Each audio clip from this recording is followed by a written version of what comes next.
Ilhan Omar, for me, has this blend of just being completely uncompromising in a good way on the moral issues of our time, including Israel's genocide in Gaza. And she stood up to AIPAC and took a huge hit being called an anti-Semite really early on in her career. That smear was aided by the leader of her own party, Nancy Pelosi. This is a powerful expose. The very leaders who should be supporting Omar are the ones undermining her. This reveals a systemic manipulation where party loyalty trumps moral integrity, showcasing how the elite use their influence to silence dissenters who dare to speak truth to power. Into more high-up leadership positions on the Congressional Progressive Caucus. Ilhan Omar, a beacon of progressive courage, just dismantled right-wing trolls in a fierce exchange that reveals the darker underbelly of media manipulation. As she stood her ground against attacks, the hypocrisy of the elite was laid bare. Watch as she confronts the absurdities of a system designed to suppress dissent and vilify the truth. She's just a very smart and talented politician in addition to having the right things to say. And this is how you deal with freaks like this guy Miles Morell of the Daily Caller trying to talk to her on the street about immigration. Congresswoman Omar, I'm Miles Morell with the Daily Caller News Foundation. Do you think more of your Democratic colleagues should be traveling to El Salvador to advocate on behalf of Rodrigo Garcia? I think you should fuck off. Yeah, that's I'm sorry, what, Congresswoman? fuck off. Who should? Yes. Why me? We're not taking any questions right now, but here you go. Yeah, thanks. Hell yes. Congresswoman Omar. Oh, That is what we like to see. God bless Ilhan and her staff. yeah. His reaction's pretty funny too. It's in there. What? He posted a reaction video, like clutching his pearls about her. Oh, please, let's play this. Because, I mean, we're going to have a Republican that's upset about some disrespect to the press. He's a journalist. Oh, right. The Republicans who have a president who is so respectful of journalists and the press, so much so that if they don't follow his lead and change the data internally at their news organization to say that the Gulf of Mexico is now the Gulf of America, he's going to ban them from the White House. Also, a journalist who, in his Twitter profile, like the background picture is him standing in front of the Trump 2024 plane with like a big thumbs up and a grin on his face. That's objectivity. That's the guy. This is the bastion of the free press here in this country. So this is his poor victim upset about Ilhan telling him to fuck off. Absolutely ridiculous. The media portrays this right-wing journalist as a victim when he's the aggressor. This is a classic tactic of the elite to flip the narrative, painting the oppressed as the oppressor while distracting from the real issues at hand. It's a calculated strategy to maintain control over the narrative. Today, I've been asking House Dems if they would encourage their colleagues to go to El Salvador to advocate on behalf of Rodrigo Garcia. And when I encountered Ilhan Omar and I asked her that question, she immediately responded by telling me to F off. I asked her to follow up. She told me to F off She said fuck off. again. And I just found that very unprofessional, very rude, especially when I was just a journalist who's trying to do his job. No, you're a hog. Today, A journalist just trying to do his job. You're a hog that should be in a pen. He was verbally assaulted. We're gonna really clutch our pearls about the freedom of the press here. Come on. That is the freedom of the press. You got your quote. Fuck off. Yeah, that's exactly What right. do you mean professional? You're not the. Who the hell are you? Who's Miles? Well, can we get a little biographic information on this hog? Like, who is he to lecture a elected doubly? How many times has Ilhan been elected?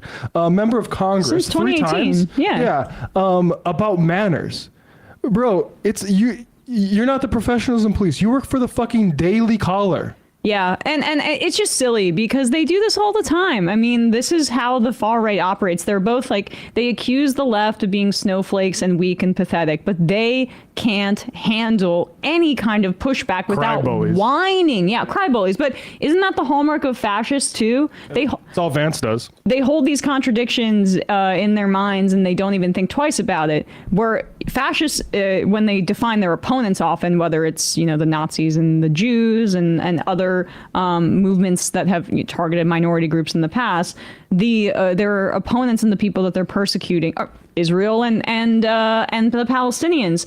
Hamas, they're so powerful. They're this terrorist organization that has the capacity to kill us all, and they want to wipe Israel off the map. But they're also so pathetic and don't have Western values and are essentially primitive and fascists do this here in the United States, that they are both like incredibly weak and fragile, but also the strong men and the tough guys. Like, pick which one, but that's kind of the binary that they put themselves in with their worldview. So Donald Trump is one of the worst presidents in the history of this country in terms of press freedom and freedom of speech. Let's not even get into that right now. Ilhan Omar has the freedom of speech to tell you fuck off. This is a truth bomb. Omar's freedom to speak out against injustice is a direct threat to the status quo.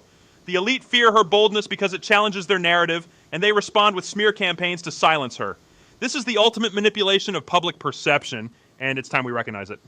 You know who doesn't have the freedom of speech to say how they actually feel about the world and who try to engage in political protest, which is the hallmark of the First Amendment and our country's founding?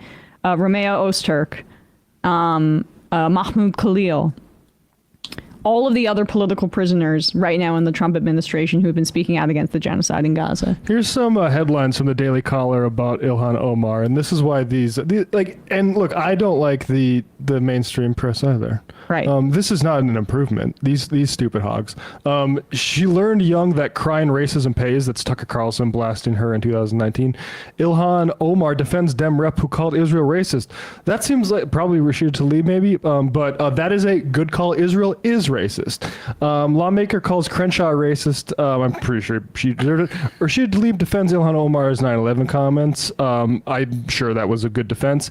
Racist Trump. I mean, this is fuck the Daily Caller. Like, yeah, well, I mean, they were a huge part of the direction of extremely racist, xenophobic attacks towards Ilhan Omar. As I said earlier, like, people may not remember what it was like when she first entered Congress. oh yeah. I mean, she has come a long way within the caucus that finally defends her or doesn't at least maliciously go after her. But for a while, she was fighting on two fronts.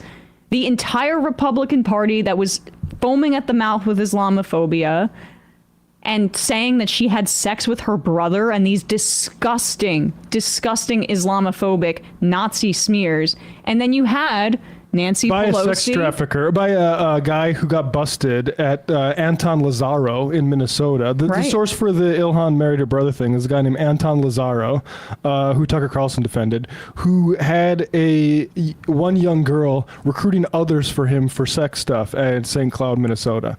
Yeah, right. And then the Democrats were also throwing her under the bus as well. So good for her for standing up for. Or just telling that guy to fuck off, as she says. There's a quote. Because, I mean, let's address the actual issue, right? Yeah. The will you go defend people who are MS-13 members, just allege that. Take that as proven in court, even though it's not. What has been said by court is, don't send that guy to El Salvador, and then you send him to fucking El Salvador, to a prison colony. That's the issue. Honestly, he could be like a mass murderer. He could be a serial killer. It doesn't matter. When the courts say, don't send that person to that country, and you send that person to that country, and then you say, well, fuck off, I'm not going to try to make this problem better. That's the problem. Right. You know, I think one of the things that makes a show of how great of a politician Omar is, I don't know the order of these things. Either this exchange took place and then she walked into Congress and gave a speech where she talked about the Abrego Garcia case. Can we play that? Yeah, we should play it. I have it in the sound sheet. 8. Or if it was vice versa, which would sort of make more sense, that she'd given this speech and he heard it or read it or something and was like, oh, I'm gonna call her out on this. But I just think it's cool to listen to, like, in the street she deals with this idiot the way she did, and this is what she sounds like when she's actually engaging in, like, political discourse that's in good faith. In a way Fetterman could never. I am here today as a representative of a community that is deeply alarmed by the actions of this administration.